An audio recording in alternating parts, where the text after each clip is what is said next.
Hi, I'm Megan and I'm a guest florist here with YouFloral today, and I'm going to show you how to make a bridal bouquet.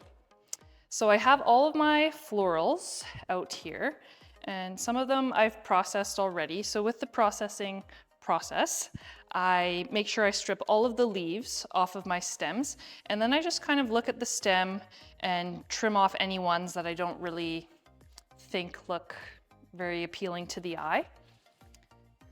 So I just clip all the leaves off. Carnations, I don't really do anything with those. But the tulips for a bouquet, I am going to strip all my leaves off.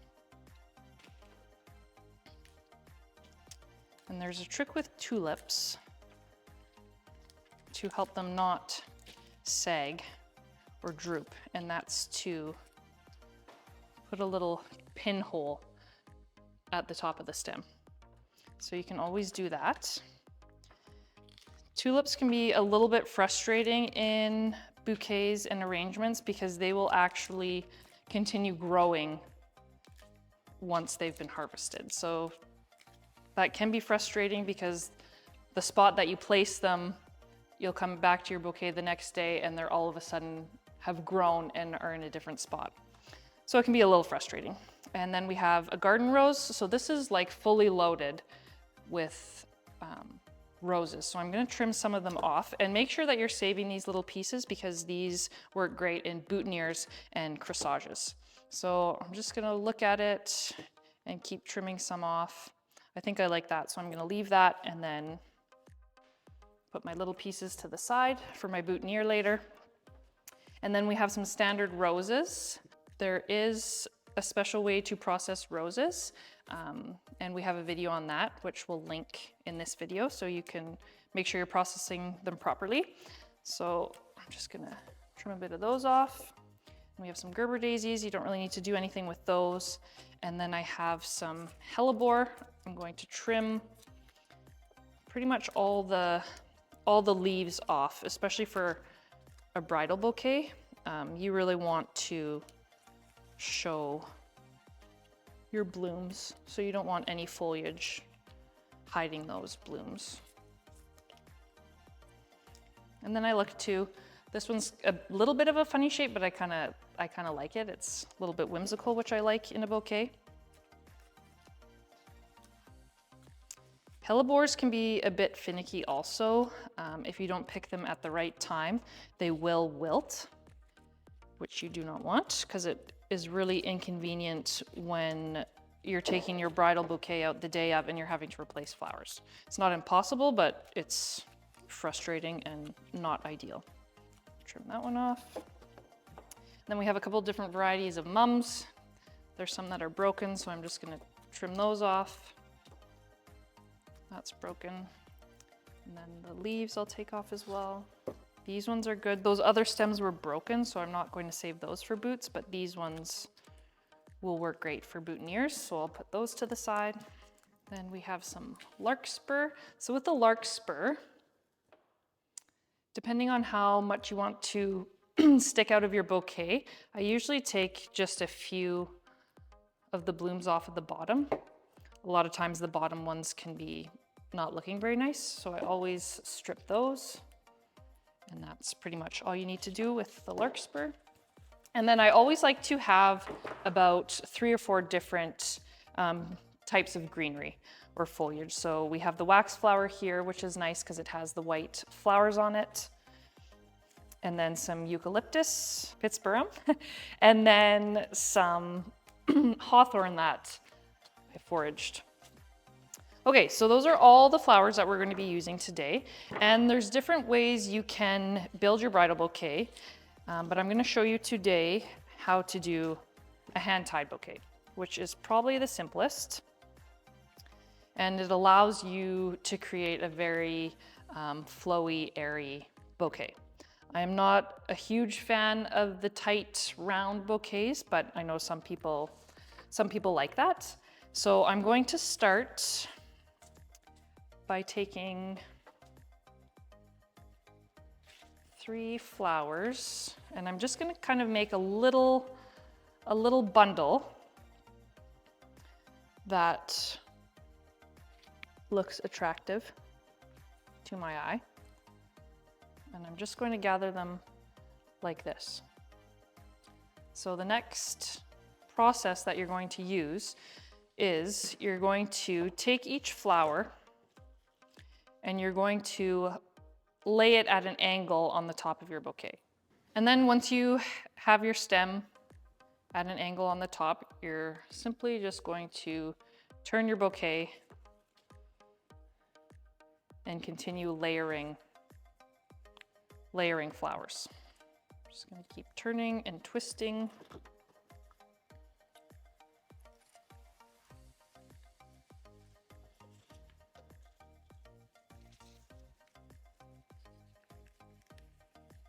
I also like to, once I've kind of added a few stems, just to kind of hold it up and look at it. And this method also allows you to pull stems out, push them down. You always want to make sure that your blooms are at different heights. That way you create more movement and more space in between your flowers, unless you're going for the tighter bunch. Now I'm just going to go in and place them where I want. So I'm done with the crossing method because I have a big enough base. So now I'm just going to go in and I'm going to take my stems and push them and kind of twist into the other stems of the bouquet. This one I don't really like where it is, so I'm just going to move it.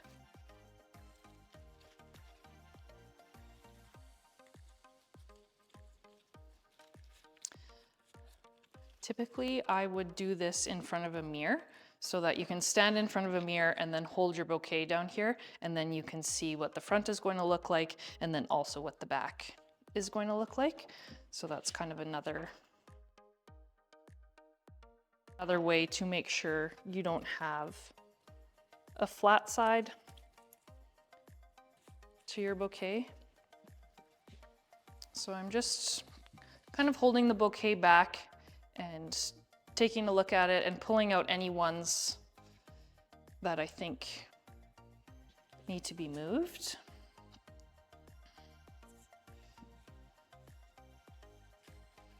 Another good thing to do with your bouquet is, once you think you're finished, is to cut all your stems and then put it in a vase and then take pictures of it, because it's amazing what gaps the photos will pick up, and then you can always go back and fill in those spots because you don't want to have any holes.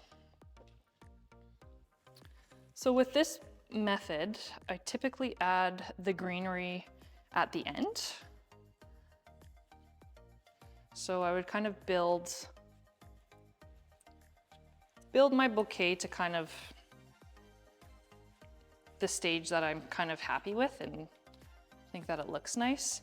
And then I would go in and add my greenery. So then I would just take a look, and where there was any holes, I would just come in with the greenery and stick it in. Adding greenery last is also beneficial because if you do have holes and you've run out of stems, greenery is a great way to fill those holes. And I said before too, make sure when you're processing your flowers that you keep all these little bits, because these are great for corsages and boutonnieres, and even if you're making a flower crown or anything like that. So these are standard carnations, but we have pulled the centers out of them to make them look more like a lisianthus. So doing this is very cost effective because lisianthus is quite expensive. So we do have a video on how to do that to your carnations. So now I'm happy with the shape of my bouquet and how it's looking. So now I'm just gonna kind of go around and see any holes and then fill those holes with the last of my stems. Sometimes it does get tricky, like the bigger your bouquet gets, to fit these stems in, but usually you can twist and, okay, I don't like that one there, so I'm gonna just twist and take that one out. I also too will just kind of hold the bloom up to kind of where I want it and see how it looks, and then if I'm happy with it, I'll go ahead and stick it in. You also, when you're building your bridal bouquet, you want to consider your height and the size that you are. I've seen a lot of brides that are short and very petite and just have this giant bouquet, and it's really overpowering and not necessary. So it's always a good idea to take that into consideration when you're building your bouquet. Okay, so I think I'm happy with my shape. So now I'm going to go in with my greenery and just fill in any spots that are lacking. You do want to make sure that you don't have any holes even on the back of the bouquet, because a lot of times in photos, you know, you maybe have your bouquet down on a signing table, so you want to make sure that the base of those stems are covered. It's always a good idea to make sure all your stems are ready and looking how you want, so you're not having to do it one-handed like I am right now. It's doable, but not ideal. So you can kind of see here how this side is kind of going out a little bit more, so I do want a little bit more movement on this side. So I think I'm going to stick that piece right there. So then you can see how that just adds a little bit more to it. So sometimes with greenery, like that stem was full like this, but that would be too much for the size of bouquet that I'm making right now. So I literally just cut almost all of it off, and I'm just gonna tuck it in behind here, and it just adds a little more visually. Okay, I think I'm happy with that. The shape is kind of how I like it. It's got a lot of movement to it. You can see this little guy dancing up here. So now I'm going to tie off my bouquet. And there's a couple ways you can do this. I use a combination of a couple things. I like to first trim my stems. And then once the stems are trimmed, I'm going to go in with an elastic band, and I'm going to find somewhat of a sturdy stem, and I'm just going to take the elastic band up one of the stems, and I'm going to slide my fingers out carefully so I don't lose my shape, and then I'm going to wrap around all of the stems and then go up one last stem. So now my bouquet is somewhat secure, but it still has movement that I can adjust things if stems have moved while I was getting my fingers out of there. So you have the ability to kind of move it and turn it around. So you can kind of see I have some holes on the back here, which I'm going to want to fill and place it at the back, just to fill in those little spots here. So now that I've readjusted everything, I'm going to lay my bouquet down, because I have the freedom to do that now that the elastic band is holding it enough. I'm going to go in with my tape, if I can find the end of it, and I'm going to wrap the base of the bouquet with the tape.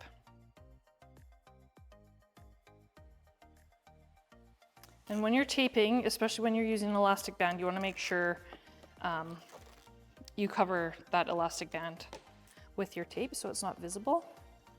So the last step is going to be wrapping your bouquet. So I have some chiffon ribbon here. There's all different kinds of ways you can wrap your bouquet. Kind of my favorite way to do it is to just wrap it around the base and then tie it off with a bow, and then leaving long ends, which I really like. Okay, and then I'm going to take my ribbon scissors, and I'm just going to trim the ends at an angle, or however you want to trim them. And then the last step to your bouquet would be cutting your stems so they're about the height of your palm. So then I would just go and I would snip all the ends so they're all one length. And there's your bridal bouquet. Thanks for watching this video, and if you would like to see more of these, follow along.